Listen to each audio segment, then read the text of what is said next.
Print and electronic media సోదరులందరూ కూడా ప్రత్యేక ధన్యవాదాలు తెలియజేస్తా ఉన్నాం. దాసరి శివాజీ, అన్నపూర్ణ శ్రీను, ద్రోణాల వెంకటరావు గురించి ఇంతమంది కలిసి ఇక్కడ ఈ ప్రెస్ మీట్ ఏర్పాటు చేయడమే నాకు కొద్ది కష్టంగా ఉంది. అలా ముగ్గురు కూడా స్థిరత్వం గల, ఒక ఆయనకైతే రాజకీయం కాదు, ఆయన ఎక్కడి నుంచో వచ్చాడు. మరొకరిద్దరు స్థిరత్వం లేని వాళ్ళు, పాలిటిక్స్ ని ఏదో ఆటలాగా అటు ఇటు ఏదో సింపుల్ గా జరిగిపోయేవాళ్ళు. వాళ్ళు ఎందుకు 2 times ప్రెస్ మీట్స్ పెట్టారు కావ్య కృష్ణారెడ్డి గారి మీద నాకు అర్థం కాదు. ఎమ్మెల్యే గారికి దయవించి ఒక చిన్న విన్నపం సార్, పెట్టించే ముందు హార్డ్ కోర్ వైసీపీ పార్టీ వాళ్ళ చేత ప్రెస్ మీట్ పెట్టేయండి, మేము వాళ్ళు మాట్లాడుకుంటాం. ఈ బకరగాళ్ళందరూ తీసుకొచ్చి ప్రెస్ మీట్ పెట్టించి ఏం చేయాలండి మీరు? మీ ఉద్దేశం అన్నపూర్ణ శ్రీను కానీ, వెంకట్రావు కానీ, లేకపోతే శివాజీ కానీ ఎవరిళ్ళు? ఇది కరెక్ట్ కాదు. శివకుమార్ రెడ్డి, జనిగర్ల మహేంద్ర, లేకపోతే కన్నం ప్రసన్నాంజనేయులు, లేకపోతే మన కనమల పూడారాయణ, వీళ్ళెవరైనా ఉంటే ఆ పై స్థాయిలో ఉంటే పెట్టిస్తే బాగుంటుంది. మరి సుకుమార్ రెడ్డి గారు కూడా వద్దు, ఆయన ఎప్పుడు వెళ్ళిపోతారో తెలియదు. దయవుంచి ఎమ్మెల్యే గారికి మా విన్నపం ఏంటంటే, మరొకసారి 7 చేత, మీకు ఇప్పటికే గ్రాఫ్ తగ్గుంది, 7 చేత పెట్టిస్తే ఇంకా తగ్గిపోతుంది గ్రాఫ్. పెట్టించేటప్పుడు ఒక పద్ధతి, ఒక పాడు ఉండాలి.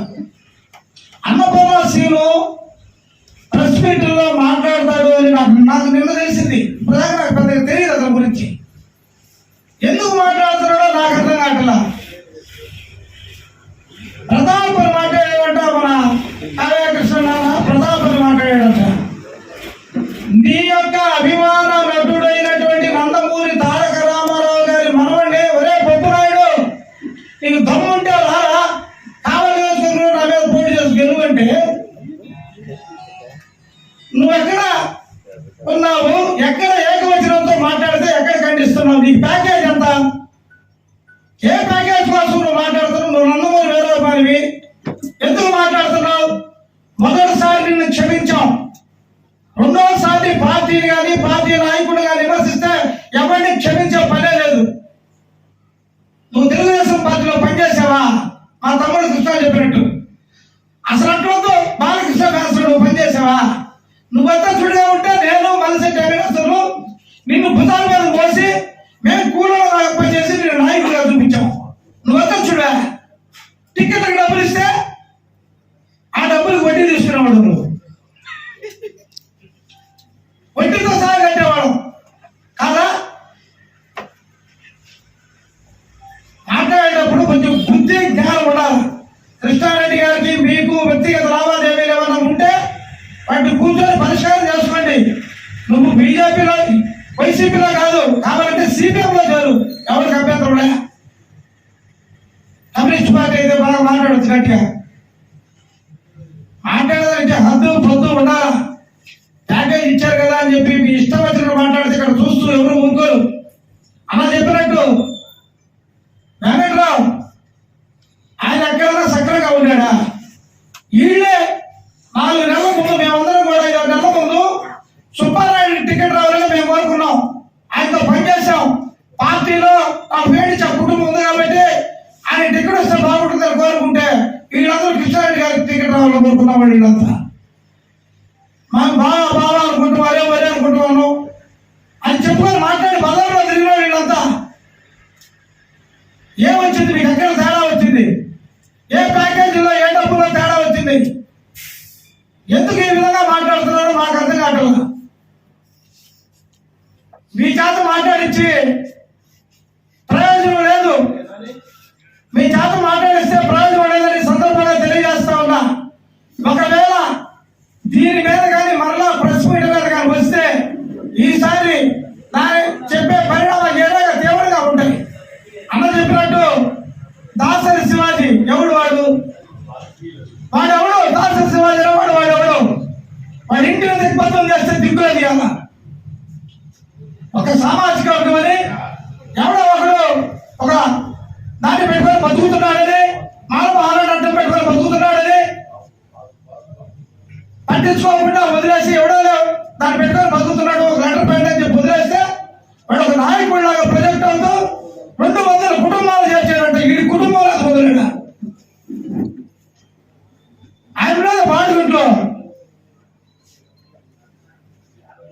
బుద్ధి జ్ఞానం ఉండాలి. ఉపయోగపడవు. నీ ఇంటిని దిగ్బంధం చేస్తే నీకు దిక్కులేదు. ఎమ్మెల్యే గారి గురించి, కృష్ణారెడ్డి గారి గురించి ఇష్టారాజీగా మాట్లాడతావా? ఏ రోజున్నా కావలి నియోజకవర్గంలో కానీ, పాత కావలి నియోజకవర్గంలో కానీ, కొత్త కావలి నియోజకవర్గంలో కానీ దళితుల గురించి మాట్లాడిన సందర్భం నీకుందా?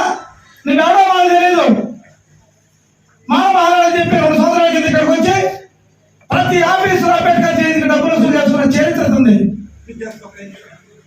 అటువంటి చరిత్ర కలిగిన ఈరోజు అక్కడ కూర్చొని ఆయన ఏదో మాట్లాడతాడు. కృష్ణారెడ్డి గారు ఇక్కడ భూములు ఉన్నాయి, అవన్నీ దోపిడీ చేశాడు, దళితుల భూములు ఆయన 2 ఎకరాలు చేశాడు, 2 ఎకరాలు చేశాడు చెప్తున్నాం. నీకు చెప్పాల సమాధానం.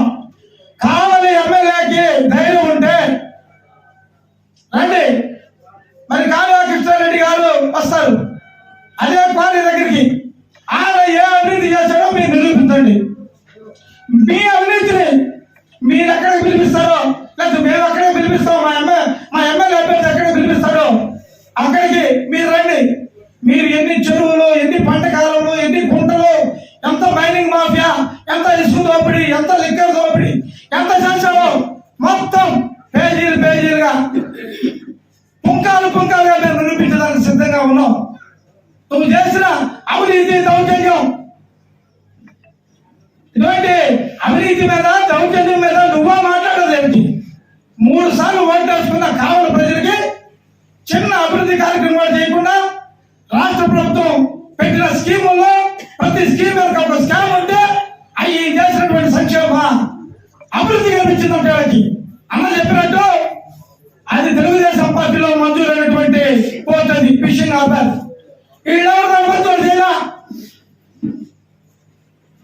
మరి ఈరోజు వీళ్ళ ముగ్గురికి పెద్ద భూతద్దాలు 3 తీసినట్టున్నాడు ఎమ్మెల్యే గారు. ఇక్కడ అభివృద్ధి కనిపిస్తుందంట. అక్కడ కళ్ళు చిన్న అయినా పెద్ద అయినా బాగా అర్థం కావట్లా. అన్నపూర్ణ వాళ్ళందరూ బుద్ధి లేదు, నీకు బుద్ధి ఉంది కదా ఉందని నేను అనుకుంటున్నా. ఎక్కడ అభివృద్ధి? 2014-19 అంతకుముందు తెలుగుదేశం ప్రభుత్వం హయాంలో రాజశేఖర్ రెడ్డి 2004-9లో కూడా అభివృద్ధి లేదు. ఆ అభివృద్ధి తప్ప ఈ కావలి నియోజకవర్గంలో ఎక్కడో అంటే ఒక హాస్పిటల్ కట్టించాడు ఈయన. అది పోయి ఆడ బ్లడ్ ఎక్కించుకున్నాడు. బుద్ధి సిగ్గు ఉండాలా? ఇంకోసారి ప్రెస్ మీట్ పెట్టద్దు. మీకు దమ్ము ధైర్యం ఉంటే మీకంటే భూతద్దాలు తీసి పక్కన పెట్టి రండి, ఎమ్మెల్యే తీసుకొని, లేకపోతే మూసుకొని కూర్చోండి. బుద్ధి లేని మాటలు, బుద్ధి లేని ఆహారాలు మాట్లాడతారు.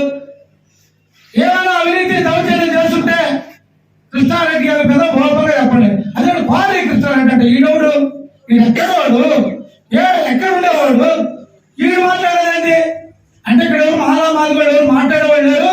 నేను పెద్ద హీరో అనుకుంటున్నాడు. బుద్ధి లేని మాటలు, రూపాయికి చిల్లరికి జాతి పరువులు ఇస్తున్న ఎదవలేళ్ళు. వాడు ఒకటి బీసీ పవన్ని ఒకటి బాగున్నాడు. ఏ బీసీకి ఎట్ చేశాడు? ఆ పట్టుకుని అమ్మాయి కూడా బీసీనే చెత్త రాకుంటారు పట్టుకొని.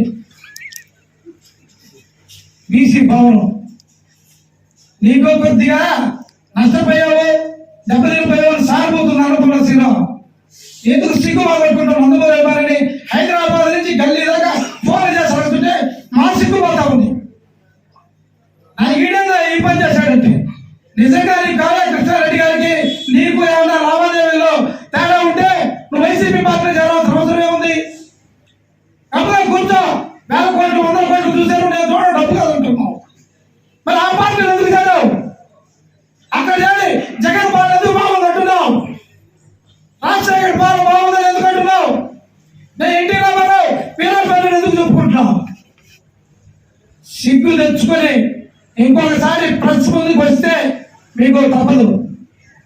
ప్రెస్ ముందుకు రావాలంటే హార్డ్ కోర్ వైసీపీ వాళ్ళు ఉన్నారు, వాళ్ళని నమ్మను.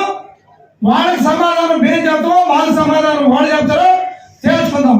లేదా వాళ్ళ ఎమ్మెల్యే చెప్తారు, లేదా మేము చెప్పినట్టుగా ఆయన చేసిన రీతి ఏందో ఈయన చేసిందో వాళ్ళిద్దరు తెలుసుకుంటారు.